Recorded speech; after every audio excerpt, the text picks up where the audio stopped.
नमस्कार, आप देख रहे हैं ग्रेटर जम्मू और मैं हूं आपके साथ नीतू सिंह। 22 जनवरी का इंतज़ार हम सबको है क्योंकि उस दिन अयोध्या में भगवान श्री राम अपने परिवार के साथ अयोध्या नगरी में वापस लौटेंगे। क्या कुछ कहना है इस पर महाराज राजेश बिट्टू जी का जानने की कोशिश करते हैं। 22 जनवरी का जन को इंतज़ार है, हम सबको इंतज़ार है। क्या कुछ कहना चाहेंगे और क्या अपील करना चाहेंगे आप जनता से?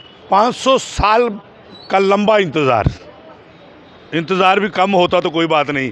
मैं तो धन्य मानता हूँ उन लोगों को जब त्रेता युग में 14 वर्ष का इंतज़ार समाप्त हुआ और दीपावली हुई, लेकिन 500 वर्ष के बाद दीपावली ना हो ही नहीं सकता। पूरा सनातन तैयार है, पूरा हिंदू समाज तैयार है और इस दिन के लिए है कि हर घर में दीप जले। जैसे उस मंदिर के निर्माण के लिए एक मजदूर ने भी एक दिन की दिहाड़ी अपनी दी है। ये नहीं कोई कह सकता कि मैं बहुत बड़ा अमीर हूँ, मेरी बड़ी कंपनी है, मैंने मंदिर बनवाया। ऐसा नहीं है। ये गिलहरी वाला सिस्टम है। जैसे राम सेतु बना और उसके ऊपर पत्थरों के ऊपर पुल जब बना तो उसके साथ साथ गिलहरी ने भी अपने आप को पानी में गिला किया, रेत में लिपेटी और रेत को वहाँ पे फेंका जहाँ पुल बन रहा था, उसका भी हिस्सा था। इसी को लेकर के आज मंदिर का जो निर्माण हुआ है उसी को लेकर के तैयारियाँ हैं। संत समाज को निमंत्रण आए हुए हैं, वह भी जा रहे हैं और उसके बाद यात्राएं शुरू होंगी। लेकिन कुछ लोगों को तकलीफ़ है, कुछ लोगों को बड़ी तकलीफ़ है कि महाराज ऐसे राम मंदिर जो बने हैं ये पता नहीं कौन सी राजनीति कर रहे हैं। जो राजनीति करें वो करें, लेकिन सनातन हिंदू समाज एक मत होकर के 22 को जब वहाँ शंखनाद होगा और उस दिन हर घर में दीप जलेंगे। अयोध्या से आए हुए अक्षत जिनका लोग गेट के ऊपर खड़े होकर के आरती उतार रहे कि अयोध्या से अक्षत आए हैं, वह दिन वो बहुत बड़ा दिन होगा, बहुत बड़ी दीपावली होगी। मुझे आज ही एक साथी ने पूछा कि कुछ मंत्री, भूतपूर्व मंत्री जो राम के लिए अपशब्द बोल रहे हैं, अब उनकी बुद्धि भ्रष्ट हो गई है। क्या करें, यही कह सकते हैं और क्या कर सकते हैं वो। लेकिन मैं 22 की हम तैयारी करें। 22 को वहाँ मंदिर जब वहाँ हो और हमारे मंदिरों के अंदर भी वह LCD लगे, लाइव चले, आरती हो, पूजा हो, यज्ञ हो, भंडारा हो, ऐसी व्यवस्था सारी बनी हुई है।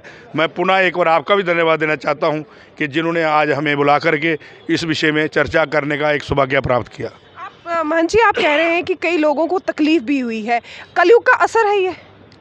तब भी थे भगवान किसी एक के नहीं, सिर्फ सनातन के नहीं, वो हर किसी के हैं। नहीं, तब भी थे।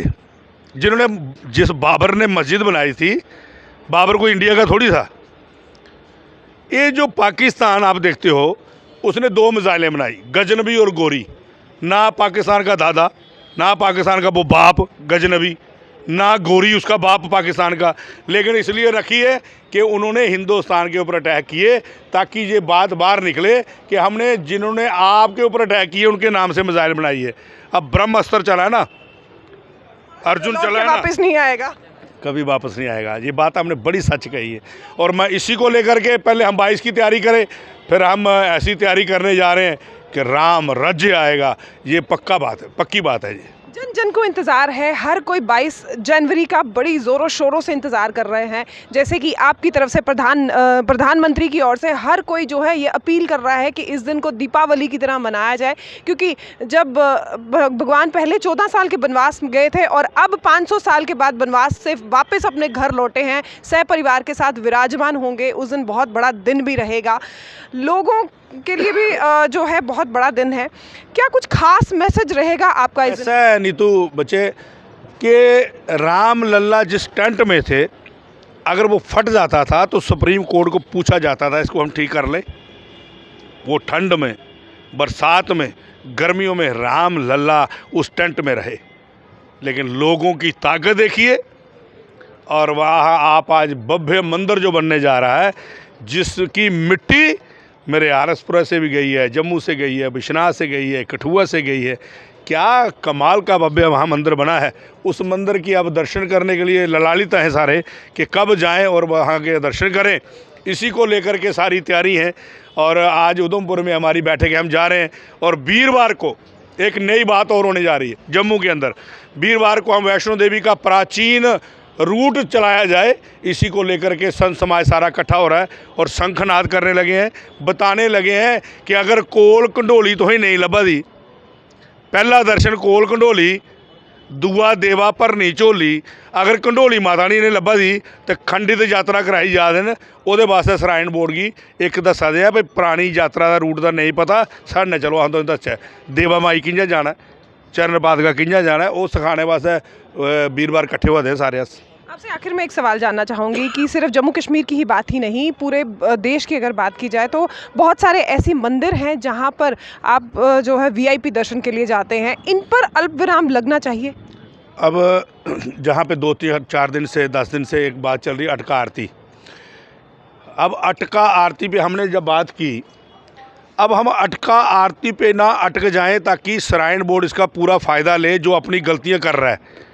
लाल पीले जहाज़ उड़ा करके, गंडोले चला करके, उन वो जो सामान वाली गाड़ियाँ हैं उसमें अफसरों की बच्चे और उनकी पत्नियां बैठ के वहाँ जाएं, ये नहीं चलने देंगे। अब हम चलाएंगे कि जो प्राचीन यात्रा है वह चलेगी।